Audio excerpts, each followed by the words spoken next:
Feeling is the secret because nothing enters your world except through the gate of consciousness. You may think of desire, you may dream of change, but unless that desire is clothed with feeling, it remains a mere thought without power. The universe does not respond to empty statements or words spoken without conviction. It responds to the vibration of inner certainty, to the emotional acceptance of the state desired.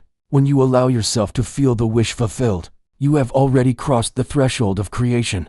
The seed has been planted in the soil of your subconscious, and in due time, it must bear fruit in the outer world. Every great achievement began in the unseen world of feeling. A man who rises from obscurity to wealth does not begin by waiting for money to appear. He begins by feeling himself wealthy, by wearing inwardly the garments of abundance, long before the world recognizes him as such. The one who walks into love does not wait for another to confirm it first. She feels herself cherished, chosen, and adored, and life finds a way to mirror that inner state. Feeling is the power that fuses imagination with reality, that takes an idea from shadow and breathes into it the substance of life. It is not enough to casually imagine what you want. Imagination without feeling is like painting without color or writing without ink. You may form the image in your mind, but it remains flat and lifeless until you give it emotional depth. When you feel it, you awaken the inner man, and the inner man is the true creator.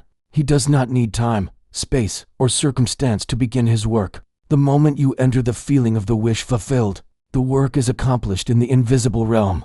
What you call time is only the process by which that invisible accomplishment becomes visible. The secret of life has always been to assume the feeling of the desired state and to rest in it. That resting is not passive resignation but confident faith. Imagine a seed planted in the earth. Once planted, you do not dig it up each day to see if it has sprouted. You know the process is at work. In the same way, once you have felt your desire real, you trust that the unseen powers are bringing it forth.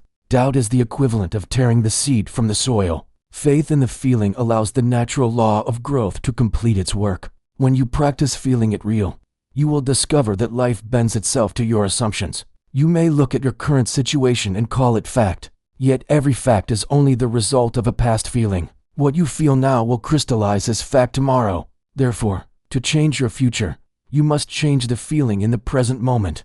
This is why effort and struggle often fail. You may work tirelessly in the outer world, but if inwardly you still feel lack or rejection, your outer actions will reflect that inner state. Change the feeling and your outer actions will begin to carry the fragrance of your assumption. Many make the mistake of believing that willpower alone is the path to manifestation. They strain, they force, they declare with words, yet their hearts remain unconvinced. True creation does not come from strain but from acceptance. To feel rich, you need not force wealth into being. You simply relax into the inner conviction that you are already provided for. To feel loved, you do not demand another's affection. You embody the sense of being wanted and adored, and soon the world will echo your feeling. Feeling is the secret, and until it is mastered, the doors of creation remain closed. Imagination is the workshop of God, the divine creative space where all things are fashioned before they are seen. The visible world is nothing more than imagination crystallized into form. Everything you touch, every building you walk into, every invention you enjoy once lived in the imagination of someone who dared to give it attention. What you see as reality today is simply yesterday's imagination solidified. To ignore imagination is to ignore the only true cause in the world. When you understand imagination as the workshop of God, you begin to see it not as idle daydreaming, but as the most sacred activity you can engage in. To imagine is to create.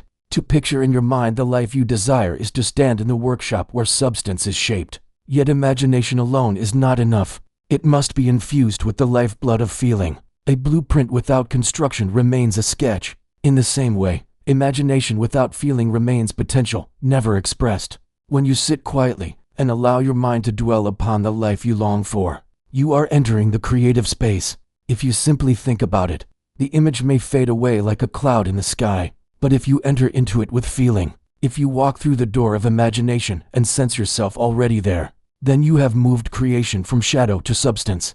The workshop becomes active the moment you feel the reality of what you imagine.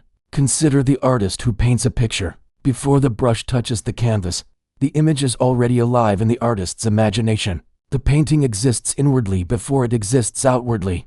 In the same way, you must create the inner picture of your desire and feel it alive within you. You are both the artist and the canvas, shaping your life through imagination charged with emotion. The world cannot resist the form you persistently imagine with feeling. Imagination is not bound by logic, circumstance, or probability. It moves beyond the limits of reason. Logic will tell you what is possible based on what already exists. Imagination reveals what is possible based on the infinite. If you only live by what logic says is achievable, you remain chained to the past. But when you live by imagination, you open yourself to the endless possibilities of creation. Every breakthrough in history was once considered unreasonable until someone dared to imagine it. The divine nature of imagination is that it works whether you are aware of it or not. You are imagining all day long. When you worry, you are imagining. When you fear, you are imagining. When you rehearse success, you are imagining. The workshop never closes. The question is not whether you imagine, but what you imagine. Most people unconsciously imagine failure, rejection, or disappointment and then wonder why life delivers it to them. To take control of imagination is to take control of destiny. The true act of faith is to enter into the workshop of imagination and feel your desire already accomplished. This is prayer in its highest form. Prayer is not begging or pleading for God to intervene. Prayer is the confident assumption of the state desired. When you close your eyes and feel yourself in the state of health, wealth, or love, you are praying the only prayer that is ever answered. You are aligning with the law of creation itself. When you grasp that imagination is God in action, you no longer dismiss it as fantasy. You honor it as the birthplace of every miracle. You begin to guard what you imagine, for you know that life must eventually reflect it. You nurture your inner pictures with care, feeding them with attention and protecting them from the weeds of doubt. The outer world may still look unchanged, but in the workshop the design is already complete. In time, the visible world must catch up with what has been established within. Feeling is the secret and imagination is the workshop of God. Together they form the creative power by which you shape your destiny. To feel is to give life, to imagine is to design, and when design and life unite, the outer world reshapes itself. The invisible and the visible are not separate realms, but two stages of the same process. Imagination conceives, feeling gestates, and the world delivers. The inner state is always the true cause and the outer world is nothing more than its reflection. Every event, every circumstance, every meeting you call accidental has its root in an unseen assumption you once carried. People often believe that the world outside dictates how they feel within, but the reverse is always true. You feel first, then the outer aligns. You may look at a bank account and call it the reason for your anxiety, yet the bank account itself is the shadow of an earlier feeling of lack. You may believe rejection from others is the reason for loneliness, but loneliness was first an inward assumption that eventually drew rejection to match it. If you want to change the world you see, you must begin not with the outer conditions, but with the inner atmosphere of your being. This is why two people can stand in the same environment and yet live completely different lives. One walks in the sense of abundance, the other in the sense of poverty. Both may have the same opportunities, yet one experiences doors opening while the other only sees obstacles. The difference is not chance or fortune. The difference lies in the inner state they carry. Your state of consciousness is the magnet that arranges circumstances, people, and events around you. What you consistently assume and feel within becomes the law of your existence without. To begin this practice, you must reverse the natural habit of looking outward first. The common man waits for proof, for evidence, for change to appear before allowing himself to feel different. He says, I will be confident once I succeed. I will feel loved once someone chooses me. I will be happy once money arrives. But the law is clear. The inner precedes the outer. The one who waits for the outer is forever a servant of circumstances. The one who dares to live inwardly in a state desired becomes the master of circumstances. Imagine yourself as an actor who must play a role. If you wait for the stage to transform before you accept the role, the play will never begin. The actor first accepts the role within, feels himself as the character, and then the costume, the set, and the lines naturally fall into place. Life is no different. Your role must be accepted inwardly before the outer stage can shift to match it. If you wait for life to hand you proof before you assume the part, you will never step into the performance of your desire. The power of assumption is that it allows you to live from the end even when all evidence denies it. The outer world may say you are poor, but if inwardly you persist in the state of wealth, you have set into motion a law that must eventually overturn the outer fact. The world may declare you alone, but if inwardly you carry the feeling of companionship, soon the outer will rearrange itself to reflect that assumption. The inner state is always the cause and the outer is its shadow. Shadows may lag behind, but they cannot resist the figure that casts them. This is why it is so important to guard your inner conversations. You may not notice it, but throughout the day you are silently rehearsing states. You say within yourself, they do not respect me. I will never get ahead. This is too difficult. These silent assumptions form the inner state, and that state must eventually project itself outward. Change the inner dialogue and you change the state. Begin telling yourself, I am valued. I succeed with ease. I am already in possession of what I desire. At first it may feel strange because the outer still contradicts it. But as you persist, the feeling deepens, and once the feeling is natural, the world cannot help but mirror it. Now consider the silent declaration of I am. These two words are the purest name of being. They precede every quality you attach to yourself. When you say I am sick, you attach sickness to the divine name. When you say I am strong, you clothe that same divine name with strength. The words are not mere affirmations, they are creative decrees. Whatever you consistently join to I am becomes the law of your existence. This is why careless speech is dangerous. For each time you repeat I am followed by some limitation, you are etching that state deeper into your reality. But when used with awareness, the declaration of I am becomes the most powerful tool for transformation. To say I am wealthy with true conviction is to claim wealth at the very root of your being. To say I am loved is to awaken the vibration of love within you. The outer world may resist for a time, but the deeper law cannot be broken. The name of I am is the creative force itself, and it will shape reality to match the state you assign to it. Feeling must be joined to the declaration. If you merely repeat words with no inner acceptance, you are like one who scatters seed on stone. Nothing grows. But when you say I am free, and you allow yourself to breathe as though freedom were already yours, when you feel the relief and expansion of freedom as present fact, then this seed is planted in fertile soil. The subconscious accepts it as truth, and the world begins to move in harmony with that truth. This practice requires attention. Most people use I am unconsciously, attaching it to every mood, every passing thought, every complaint. They say I am tired, I am unlucky, I am not enough, never realizing they are calling these states into being. To awaken is to begin choosing deliberately what follows the words I am. You no longer allow the random thoughts of the moment to dictate your identity. You take hold of the creative name and you give it qualities worthy of your destiny. The transformation is subtle at first. You will find yourself catching the old habits of speech, noticing how quickly you used to attach I am to limitation. Then you begin replacing them with new declarations. At first they may feel unnatural, but with persistence the new state becomes familiar and the old fades away. Once the inner feeling of I am rich, I am loved, I am free becomes natural, life bends itself to make it visible. The secret lies not in convincing others, not in seeking their validation, but in convincing yourself through feeling. The silent I am does not need to be shouted to the world. It is enough that you whisper it inwardly with conviction, that you clothe it in the sensation of reality. In the quiet chambers of your own mind the law is set in motion, and the world outside must eventually bear witness. The inner state is the cause of all that you see. The words I am are the tools by which you shape that state. Together they form the foundation of conscious creation. To live as master of your destiny is to take responsibility for your inner atmosphere, and to speak deliberately to yourself with the authority of I am. Inwardly you walk already in the state you desire. Inwardly you declare I am that which I seek, and in time the shadow called the outer world bends to reflect the truth you have chosen within. Persistence and assumption is the bridge between the unseen act of creation and its visible expression. Many people catch the vision for a moment. They feel the joy of their desire fulfilled once or twice, but then they allow the outer world to convince them it is not real. They look at the delay and call it failure. They see resistance and call it proof that nothing is working. Yet the law is certain. What is felt inwardly with persistence must express itself outwardly. The only variable is the persistence of the one who assumes.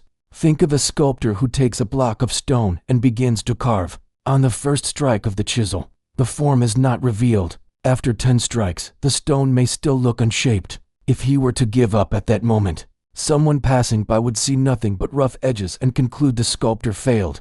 But the one who persists, who continues patiently, strike after strike, guided by the vision he holds within, eventually reveals the masterpiece that was always hidden inside. In the same way, the outer world may for a time look rough, unchanged, or even contrary to your assumption. If you abandon the vision then, you stop just short of its revelation. But if you persist, If you hold steady in the unseen, the masterpiece must emerge. Persistence is not force. It is not straining or demanding that things happen in a certain way or within a certain time. Persistence is gentle faith, a steady returning to the inner state regardless of what the outer appears to be. You may wake in the morning and the outer still contradicts you, but inwardly you return to the vision. At night you may close your eyes and again live in the feeling of the wish fulfilled. Each return etches the state deeper into the subconscious, until it becomes your natural dwelling place. And once it becomes natural within, it cannot fail to become natural without. The secret of persistence is that it makes the desired state familiar. At first the assumption may feel like play acting, like wearing clothes that do not yet fit. But repetition brings familiarity, and familiarity brings acceptance. Soon you no longer feel as though you are pretending. You feel as though you are remembering something that has always been true. Once the subconscious accepts it as natural, life moves effortlessly to reflect it. The persistence was never about forcing the outer world. It was always about persuading yourself of the inner reality until it became your natural identity.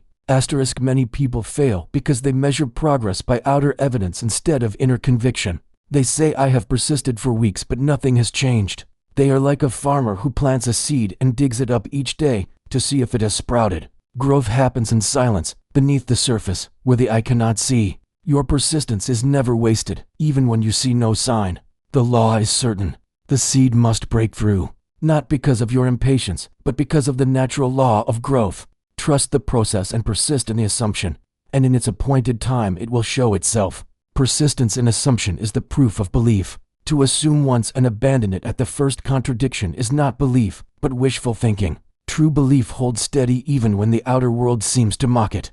It says, I know what I have accepted within, and I will not be moved by appearances. This is not stubborn blindness, but a recognition of the deeper law that the unseen governs the seen. Appearances are but shadows, and shadows cannot resist the light of a sustained assumption. And so persistence prepares you for the final truth, that the end is where we must begin. If you would create anything in this life, you must go straight to the end and live there now. Do not linger in the middle asking how it will happen. The how is never your concern. The end contains the how, just as the seed contains the tree. When you dare to go to the end in imagination, when you feel yourself already the one you desire to be, you have stepped into the only place from which creation flows. To live in the end is to claim victory before the battle begins. It is to walk with the confidence of possession before the world has handed it to you. It is to feel the ring already on your finger, to sense the home already beneath your feet, to hear the voice already congratulating you. When you go to the end, you bypass the struggle of wondering when and how. You rest in the certainty that the end is already secured in consciousness, and consciousness is the only true reality. This practice of going to the end requires imagination alive with feeling. It is not about watching the desire from a distance, as though it were a dream that might come one day. It is about stepping into it, wearing it, feeling it as though it were the most natural thing in the world. If you desire wealth, you do not picture money on a table. You feel the ease of being wealthy, the security, the freedom, the joy of giving generously.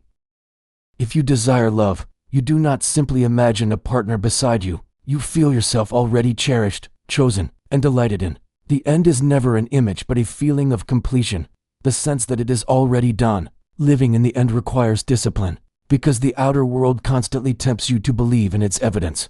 It shows you lack when you have assumed wealth. It shows you solitude when you have assumed love. It shows you weakness when you have assumed strength. To live in the end is to turn from these appearances and to return again and again to the inner vision. It is to remind yourself that the outer is always a shadow of the past, while the inner is the seed of the future. You no longer ask whether it will come to pass, for you know you are already dwelling in it. The world is simply catching up. The beauty of living in the end is that it brings peace even before the desire manifests. You no longer wait anxiously for change, because inwardly you already live in it. You walk as one who possesses, not as one who is seeking. This peace itself is the surest sign that the assumption has taken root. When you can rest in the joy of it without needing outer confirmation, you are living in the end. And when you live in the end long enough, the world must reflect it. When persistence and the end work together, you become unstoppable. Persistence carries you back to the end again and again until it is no longer effort but habit. The end gives you a clear destination, a state to dwell in. Together they transform imagination into reality. You no longer chase after desires as though they were distant. You embody them as though they were present, and in embodying them, you call them forth. The end is where you must begin, for creation is already finished. All states exist now, waiting to be occupied. You do not create something new. You simply shift into the state that has always been. To begin at the end is to acknowledge this eternal truth. You are not striving to make something happen. You are selecting what already is and feeling it into being. Persistence is the act of remaining there until it becomes natural. Once natural, it flows into your world without effort. For life has no choice but to reflect the state you consistently dwell in.